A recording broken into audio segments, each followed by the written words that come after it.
শিখ নেতা হরদীপ সিং নিজ্জর হত্যার ঘটনায় কানাডা এবার জড়ালো ভারতের প্রধানমন্ত্রী নরেন্দ্র মোদীকেও। সেই দেশের সংবাদপত্র সরকারি সূত্রের উদ্ধৃতি দিয়ে জানিয়েছে, কানাডায় খালিস্তান আন্দোলনের নেতাকে হত্যার ষড়যন্ত্রের কথা নরেন্দ্র মোদী আগে থেকে জানতেন।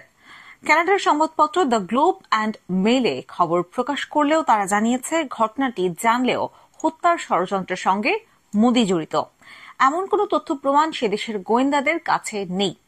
ভারত এই অভিযোগ হাস্যকর বলে উড়িয়ে দিয়েছে। ভারতের পররাষ্ট্র মন্ত্রণালয়ের মুখপাত্র রণধীর জয়সওয়াল বলেছেন, এমন ধরনের ভিত্তিহীন বক্তব্য অবহেলার সঙ্গে খারিজ করা উচিত। ভারত বলেছে, এই ধরনের হাস্যকর অভিযোগ দ্বিপক্ষীয় সম্পর্কের আরো অবনতি ঘটাবে। কানাডার নাগরিক খালিস্তান আন্দোলনের নেতা হরদীপ সিং নিজ্জরকে হত্যার পেছনে ভারত সরাসরি যুক্ত বলে কানাডা সরকার আগেই অভিযোগ করেছিল। প্রধানমন্ত্রী জাস্টিন ট্রুডো পার্লামেন্টে এই অভিযোগ এনে বলেছিলেন, এমন মনে করার যথেষ্ট তথ্য তাদের আছে। ভারতের উচিত তদন্তে নিযুক্ত গোয়েন্দাদের সঙ্গে সহযোগিতা করা। তবে ভারত শুরু থেকেই ওই অভিযোগ ভিত্তিহীন বলে দাবি করে আসছে। কানাডা সরকারকে তারা এই বিষয়ে প্রমাণ দিতে বলেছে। ভারতের দাবি, কানাডা এখনো কোনো তথ্য প্রমাণ দেয়নি। কানাডার পররাষ্ট্র প্রতিমন্ত্রী ডেভিড মরিসন কিছুদিন আগেই সে দেশের পার্লামেন্ট কমিটিতে সাক্ষ্য দেওয়ার সময় বলেছিলেন, নিজ্জর হত্যার ভারতের স্বরাষ্ট্রমন্ত্রী অমিত শাহর হাতে ছিল। কানাডা সরকারের সূত্রের উদ্ধৃতি দিয়ে এবার দ্য গ্লোব অ্যান্ড মেল জানালো, নিজ্জর হত্যার ছক কষেছিলেন অমিত শাহ স্বয়ং। সেই ছকের কথা জানানো হয়েছিল প্রধানমন্ত্রী নরেন্দ্র মোদী, পররাষ্ট্রমন্ত্রী এস জয়শঙ্কর ও জাতীয় নিরাপত্তা উপদেষ্টা অজিত দোভালকে। দ্য গ্লোব অ্যান্ড মেইল এই প্রতিবেদনে বলা হয়েছে, সে দেশের গোয়েন্দারা মনে করেন মোদীকে না জানিয়ে এমন একটা সিদ্ধান্ত শাহ, জয়শঙ্কর ও দোভাল নেবেন না।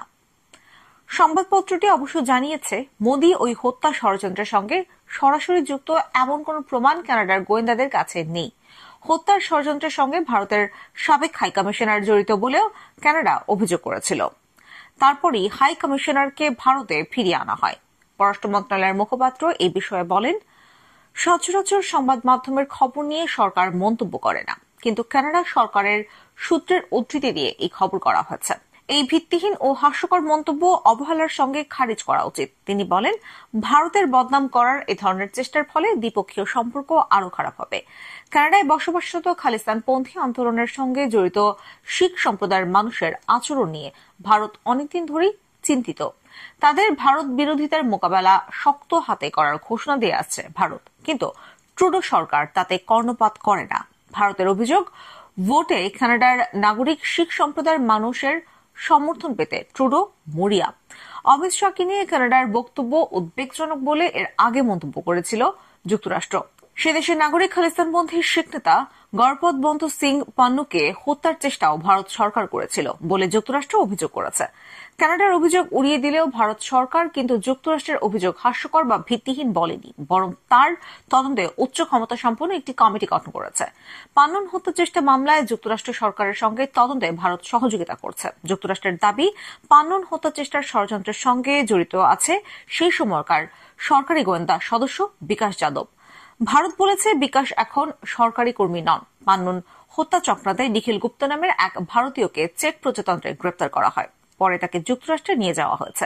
এক ব্যবসায়ীকে অপহরণের অভিযোগে বিকাশ যাদবকে ভারতে গ্রেপ্তার করা হয়েছে। কোন কোন মহলের ধারণা, যুক্তরাষ্ট্রের প্রত্যর্পণ ঠেকাতেই এটা করা হয়েছে। চুক্তি অনুযায়ী দেশে সংঘটিত অপরাধের সাজা শেষ না হলে কাউকে বিদেশে বিচারের জন্য পাঠানো যায় না।